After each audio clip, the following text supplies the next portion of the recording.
Hey, thanks for making it to Veterans Info Tap. I'm glad you made it. 30% of veterans are receiving this benefit, and it's actually just shy of that. And the question really is why and what does it look like? There's an article I found, and it says here in the headline, why 30% of military veterans get disability benefits, forcing Congress to scramble recently for that $3 billion shortfall, as well as the another $12 billion that's due here for next fiscal year. With that, hit the thumbs up, subscribe, share with a friend, all that good stuff. I truly appreciate it. If you want to support the channel in other ways, you can please consider being a member. Thank you so much to all you members out there. I really appreciate your support. You can go to the homepage. You'll see the highlighted members and a join button. Thank you so much. All right, so jumping into this, the United States has been paying benefits to battle-wounded soldiers since the Revolutionary War, but those figures have risen astronomically since the turn of the 21st century. Today, nearly 30% of military veterans get disability pay from the Department of Veterans Affairs. In the past year alone, the volume of new veterans' compensation claims has exceeded even our most aggressive projections. Joshua Jacobs, the Undersecretary for Benefits at the VA, told lawmakers this week. Now, I will tell you that there's a few different things, right? You had the greatest generation that simply was rub some dirt on it, move forward, don't complain, put your nose to the grindstone. To those that were treated so horribly through Vietnam and returning home, that basically said, you know what, forget the government. Let's just, I'm going to go on with my life without any more interaction there. Through to today, where we have information such as this channel, other channels out there that are pushing out information and getting the word out, which is helping to increase the number of veterans, in my opinion, besides the legislation aspects, changing rules or adding presumptives. I think that it's the education piece out there as well that's really driving this. Moving forward, this surge in spending forced VA officials to go hat in hand to Congress this week, requesting $3 billion for 2024 budget shortfall and a projected $12 million next year. They were granted the money Thursday this is Sunday, so whatever, a few days ago, here at the end of September, to meet this year's needs in an emergency spending bill now headed for the president's desk to sign into law. But lawmakers predict this will not be the last time the department struggles with its ballooning budget, which is currently at $370 billion. Now, that's a total. You're paying staff, you're doing all the healthcare side, you're doing the benefit side, and so forth. Had to throw a quick pause in there because I had to sneeze, and I didn't want to share that with you. Anyway, moving on. The veterans population decreased. So why is spending on the rise? Yes, for those that don't know, the veteran population is actually decreasing. But again, like I referenced, I believe that the education aspect of veterans benefits is helping to drive up those that are actually utilizing the benefits more so at a more rapid rate. So moving on here, between 2000 and 2022, the share of veterans in the U.S. decreased by 1/3. Yet the VA's budget nearly tripled during that time. This has been driven by an aging veterans population, rising healthcare prices, and what are widely agreed to be much needed improvements to VA facilities, including hospitals.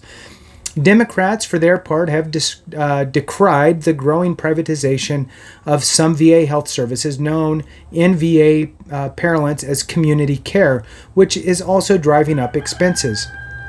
And to be honest, there's some areas of the nation where community care is definitely the preferred, given their the lack of services, we'll say, at the VAs. Now, look, VA does have some great locations out there, and many of us have had no issues with the VA, but there's some who have. So anyway, moving on, the community care aspect is a shift that began 10 years ago after long wait times for veterans prompted public outcry. Private care now accounts for about 1/3 of the VA's $150 billion annual health care expense. Another big driver of the latest soaring VA cost has been the law that passed in 2022 called the Promise to Address Comprehensive Toxins, or PACT Act. It provides health care and other benefits for veterans exposed to toxic substances like the jet fuel ignited pits used to burn plastic water bottles and medical waste, among other things. on U.S. bases during the wars in Iraq and Afghanistan. Since the PACT Act went into effect, more than 710,000 veterans have enrolled in VA healthcare, a 34% increase according to the agency. The VA spent on average $14,400 per veteran in 2022 versus $4,300 in 2005, adjusted for inflation. According to USA Facts, a nonprofit that analyzes government data, moving on, how many more vets are getting benefits today than in the past? Benefits claims are skyrocketing today. Nearly 1/3 of America's 18.5 million veterans and 40% of post 9/11 vets get disability pay, notes Mark Duggan, professor of economics at Stanford University. By way of comparison, from 1954 to 2000, the share of former service members receiving disability payments was stable, generally somewhere between 8 to 10%. During that same time period, average disability ratings used to determine benefit dollars hovered around 10%. Today, 1/3 of veterans have a disability rating of 50% or more, a spectacular increase, says Dr. Duggan, who has written about the topic with Lieutenant Colonel Kyle Greenberg. Yes, Kyle Greenberg. I'm waiting for the comments. Associate Economics Professor at the U.S. Military Academy at West Point. This is in part because the VA has expanded medical eligibility criteria to cover a larger category of service-connected injuries, which now include exposure to Agent Orange for Vietnam-era vets, for example, as well as potential secondary effects like diabetes and heart disease. Moving on, disability payments range from $171 a fixed month, from $171 a month tax-free for those with no dependents and a 10% disability rating to $3,738 for those with a 100% rating and no dependents. They are adjusted up each year for inflation. Vets with families receive higher payments. Once they're granted, veterans can and often do apply to have these disability ratings increased, known as being promoted. I've never heard of it being called promoted, actually, and it's in quotations. So let me know if you've ever heard of it being called promoted. I've just called it being increased or getting an increase. So we'll read it again. Once they're granted, veterans can and often do apply to have their disability ratings increased, known as being promoted. I don't know. Now it sounds fishy. All right, moving on. The ratings basically never go down. If a condition improves, it's not like people go back and say, oh, I'm doing better. It doesn't happen, at least in the time period I looked at, the data says. And that's coming from Dr. Duggan, says it tends to go up. And here's the thing. Look, the rating, of course, if conditions improve, it's not like people go back and say, oh, I'm doing better. Cool. The fact of the matter is most 90% probably of conditions are likely to get worse or stay stagnant, not get better. So there's that. So we'll just leave it at that.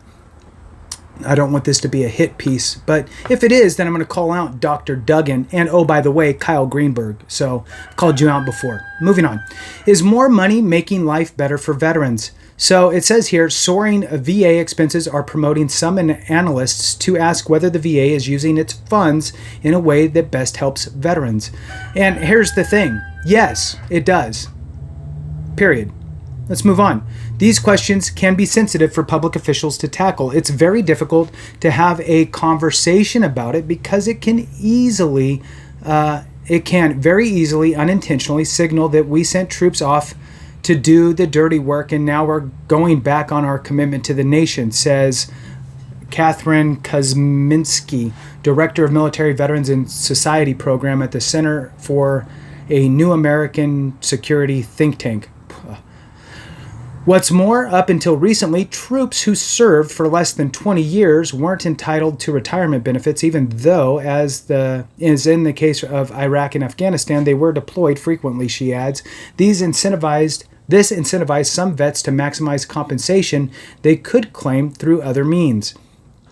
Put costs aside for a moment, the standard for success should be whatever these programs are improving the lives of veterans, analysts say.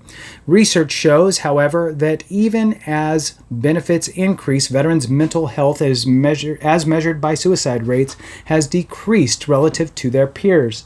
This in turn risks freedom of a broken veteran narrative, or feeding. This in turn risks feeding a broken veteran narrative and corresponding concerns among young people, borne out in recent surveys in which they cite physical injury and psychological distress as top reasons they aren't joining the military.